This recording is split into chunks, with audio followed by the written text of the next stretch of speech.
Do you want your monsters to be more than just another creature that your players will mindlessly just wipe the floor with? You want to make your players actually think about how they're going to prepare for this monster, learn its weaknesses, and track the thing down, and then just maybe have a chance to defeat the thing. Well, you guys apparently love my take on Matt Colville's villain action, so now we're going to create some Deadly Folklore Monsters from Z Bashew on making enemies in 5e Witchery. Let's roll it!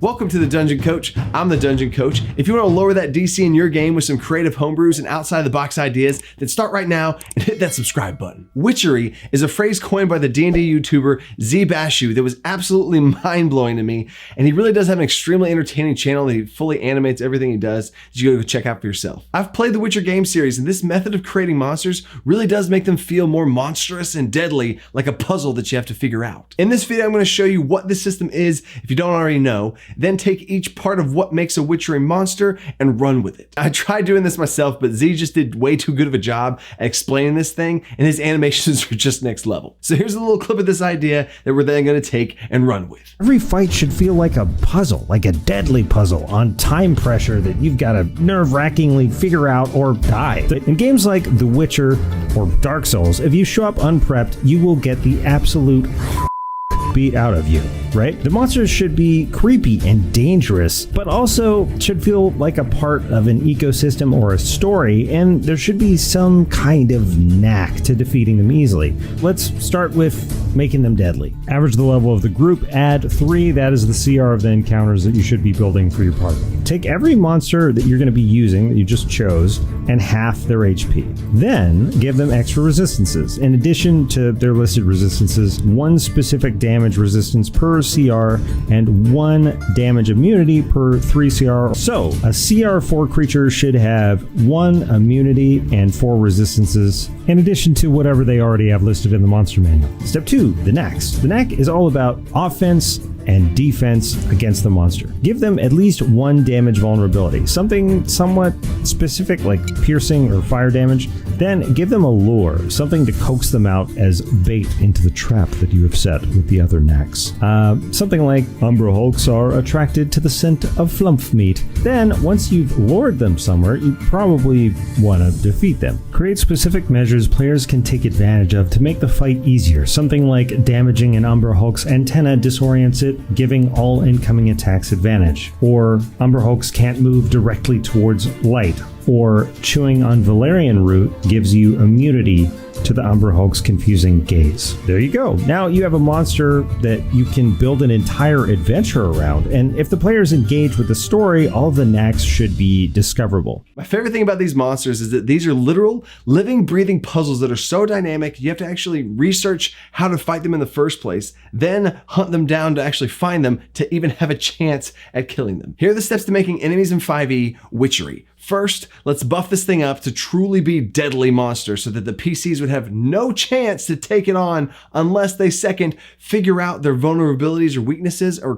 what they call knacks, through the third thing about lore, about how they learn about this creature's weaknesses so they can prepare to fight this thing. Time out. So before running these Witchery style monsters, make sure that you talk to your players first in a session 0 about what type of game that they want. These monsters are a lot more difficult than normal and really are like a puzzle. So if you want to have an entire campaign around it, you can do that, or have this be some one-off. How I did this personally when I wanted to try this out, we were already in the middle of a campaign. So I just had an NPC of some kind talk to the players about how crazy dangerous this monster was, and you shouldn't fight it unless you truly are prepared. Or another cool method you can do now is share this video with your players, and once they get a glimpse of what these monsters are like, they'll be begging you to kill them. You get the idea. So how do you make any monster in Dungeons & Dragons truly deadly? Again, I have templates for this whole thing down in that PDF that you can walk all the way through this thing. I got a bunch of different tables to give you guys inspiration when you're trying to think up different ways to take this monster to the next level. So how Z Bashew did this in his homebrew is take the average level of the party and add 3 to it, and that would be the CR of the creature that you can pick. And that is a totally great, simple to use system. And just like I'd want you to do with my homebrews that you take and use for yourself, I had 2 problems I had to fix with this thing about taking it away from the CR system, and 2, I want to use this to any monster and not be restricted to my party calculation is a 5. I have to use a CR5 monster. I want to be able to use any monster. So my dungeon coach method for these Witchery monsters is I do take that same average level of the group, but I add the highest party member's proficiency bonus to it instead. This is the number that you would use for the CR of this monster, and I like this a little better because it adds some scaling to this thing instead of just a flat +3. Because at higher levels, adventurers are capable with dealing with greater and greater challenges. So low level parties with a proficiency of +2 will be a little bit easier, and then as they level up eventually to a proficiency modifier of +6, it'd be a lot more challenging. And if you want to keep pushing the limits of your players even more, you can add even more on top of this thing for an even higher threat level. Okay, so for myself, like I said, I don't use the CR system, so I just see this as the challenging level of this monster, and I still use it for all the same following calculations. Here's what I mean. Let's say we have a party with an average level of 4, +2 for the highest level of proficiency bonus, bring it to a total of 6. But I want this specific monster to be a bigger deal and harder to handle, so let's give that an extra +1 on top of that to bring it to 7. But now you gotta pick a creature for this thing, and I wanna be able to choose anything at all, and let's say I wanna have a manticore for whatever story or lore reasons it just fits better, but that's only a CR3 creature. But that's fine, just scale the thing up to a CR of 6 or 7. Now if you want some help with this backwards math that I use based around the CR system and creating encounters, I got 2 videos for you that you can help check out down in the description. And if you want to beef these monsters up even more, don't be afraid to use villain actions from those action-oriented monsters that I also did a whole video on. So now you got this awesome, powerful monster, but let's beef it up a little bit more to keep making it witchery. So I do the same thing here that Z does, and I take that number, and that equals how many resistances this thing gets. But for those bigger immunities, I divide that 7 by 3 and round it down for a total of 2. So these smaller resistances always equal the threat level, and these larger immunities are 1/3 of that number. And thinking outside the box here, you can also include resistances and immunities to different things besides just damage types. Play around with different effects or conditions, or even entire schools of magic that this creature has some sort of resistance to, or has an advantage on their saving throws, or is completely immune to. And if you really want to say thank you, then the number one way to support me here on this channel is joining my Patreon. I'm about to release my first monthly homebrew PDF, The Frozen Throne. It's pretty cool. Huh? Yeah.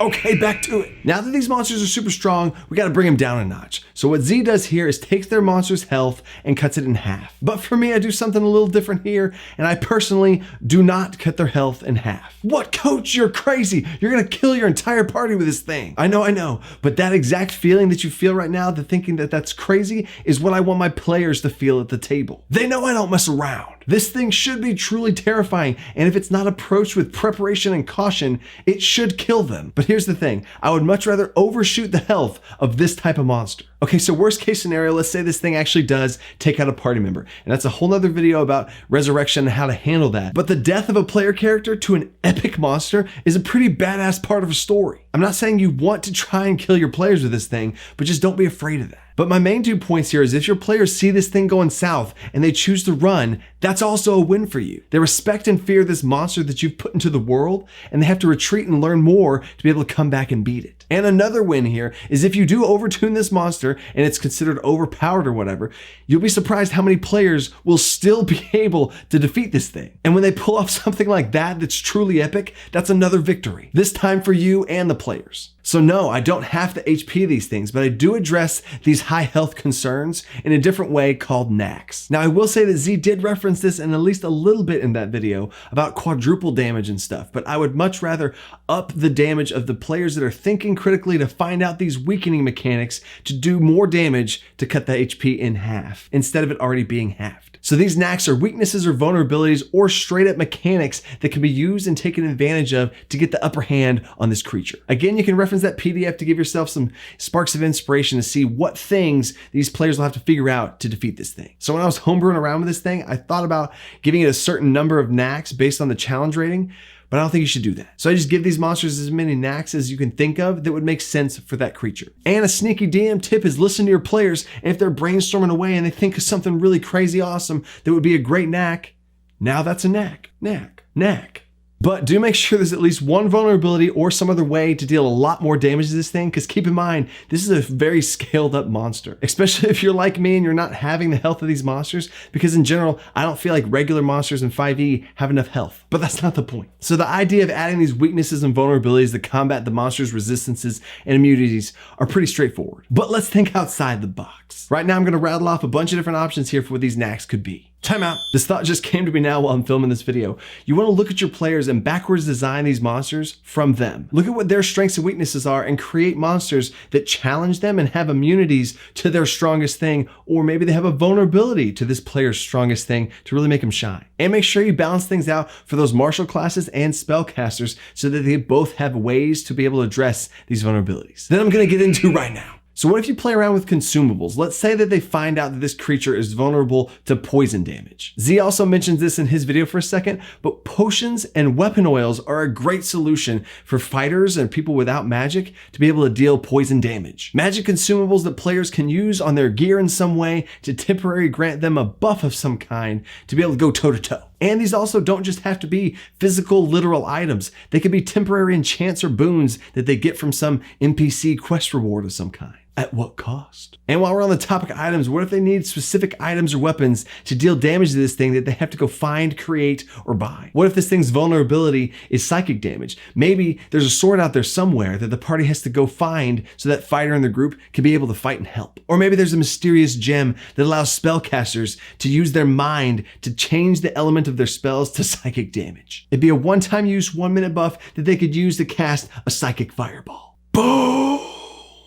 Now, yes, I know that sounds crazy and possibly game-breaking, but these are really cool, usually temporary items that you can equip your party with to handle this creature, and then it's gone. My goal here is to spark some ideas for you guys of different things that they'll have to figure out to use. These knacks don't have to revolve around vulnerabilities to deal extra damage. They could cause a status effect, restrict movement in some way, grant advantage or grant it disadvantage. Or maybe there's certain things you can do to it to stop it from using abilities. So now we're gonna go way outside the box. Maybe speaking a certain language around this thing causes the fear condition in this creature. Maybe high-pitched noises would disorient it, or you could draw it to a certain location. Maybe your players have to hit specific parts of this creature, so make them roll at disadvantage to try and hit that spot. And once they hit that spot, something cool happens. Or of course, there's the vampire-themed route of sunlight, symbols of some kind, different types of material like wood, silver, copper, platinum. What if the players had to forge a blade out of platinum to be able to fight something? How would they be able to afford that? Only while the platinum blade is in this thing will it ever take damage. Or what if instead of an item, we mess around with some status conditions and it can only take damage if it's stunned or paralyzed in some way? Now, I will say be careful here and make sure your party has multiple ways to give these status effects, and it's not just one person, and if the thing resists it, they're screwed. But this brings me back to the thing I said earlier about backwards designing these things around your players. Change up what players have the solution to this monster puzzle. Maybe it's vulnerable to lightning damage and now your storm sorcerer can really shine. Or maybe the monster they fight is immune to lightning damage and now they gotta get creative. Or instead of different damage types, let's mess around with some schools of magic. Maybe only those who are currently blessed by some sort of abjuration magic can actually get through and attack this creature. This is also a great time to let your party work together in tandem. I have a homebrew video about different combat rules to let your party actually go together in initiative instead of being so separated. And I have another video about different combos you can use in combat to have your players really play together. In the first 10 seconds of that video is a literal Witchery Monster example that I threw at my party. Like I said, be careful with immunities, but what if a monster is resistant to literally all types of damage, but once they get hit with a cold spell, now for 6 seconds, you're able to damage them normally. Or maybe the druid has to cast heat metal on the fighter's sword to be able to get through the armor. Or maybe, and this one's my favorite one, you have to stagger the creature. This series of homebrews came from a video game called Wildstar that I played the crap out of,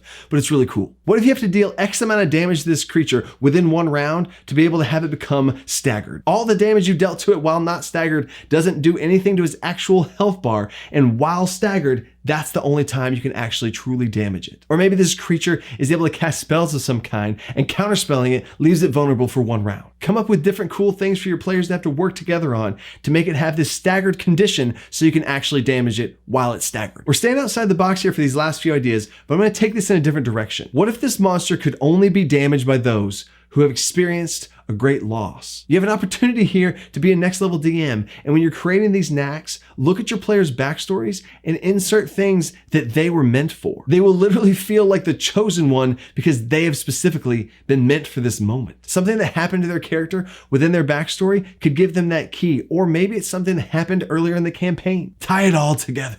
Or if you don't want to go that deep with it, but still be specific towards characters' certain features, maybe this creature can only be damaged by someone with anger in their heart. So now for that barbarian in the group, the only thing they have to do is enter a rage, and now they deal double damage. But what about the rest of the party? How are they going to damage this thing? You want some more tips on how to bring out roleplay in your players? Well, what if they have to have an actual RP session with this barbarian so everyone in the group can unlock their inner rage? The players could prepare for this monster by literally sitting around in a circle talking with each other, roleplay character development to see what things in their hearts they could find anger in. Like a weird reverse anger management therapy session. And that third and final topic that we haven't even talked about yet is the lure. Guys, if you can't tell, I absolutely love this topic, and this is a really huge topic that I could do multiple videos on this thing. So if you guys want to see that, let me know and hit that like button. Comment down below what kind of creatures you want me to witchify. New term? And I totally see now why Z ran out of time in his own video. So real quick in general, I want to give you the basics of this lure thing. It's basically a method to be able to bait out this creature from hiding to try and get a jump on the thing. Let your players try and hunt this thing down to set up a trap for it to try and engage it on their own terms. Or maybe it's a difficult process to even find this thing in the first place. Or what if you rewind it back all the way to the beginning and they don't actually know what monster they're even trying to fight? Part of the folklore of this monster is figuring out what the thing is in the first place and what it's even capable of. This should be a series of clues to find out over time what this thing is. But all this depends on how you want to run this and reveal this to your players and how they're going to find out all these different knacks. But the more work and preparation your players put into this thing, they should get that reward with it being easier. But for real, that is an important point. I've thrown a witchery monster at my players that they absolutely demolished. Even though they absolutely wiped the floor with this monster I put so much work into, they put more work into preparing for it, and I wanted to reward them. They felt awesome for being big brain strategists and had a blast doing it. And now we're going into overtime. As I'm filming this video right now, I don't know if we hit that 10,000 subscriber in 1 year mark or not. So I'll have my video editor Zack put in a clip right now to see if we did. Whoa, we did it. I don't know, but either way, by now, we'll for sure be at 10,000 subscribers. And next week, I'm going to do my big 10K giveaway and a 10K subscriber video. I'm going to make a poll and see what you guys want to see. And I'm going to have a lot of special announcements for the channel in that giveaway video. A big thank you to all you guys that watch my videos. I truly hope you get a lot out of these. And a huge shout out goes to my patrons for making all of this literally possible. I've been able to put literally more and more time into this thing because of all of you. And just wait till next month because I got more coming. I've been absolutely blown away with all the support from over 20 different patrons joining just this month. So now I hope you're inspired and can go make enemies in D&D 5e Witchery. Just try not to TPK your party with them, okay? So until next time, stay creative and think outside that box. Peace.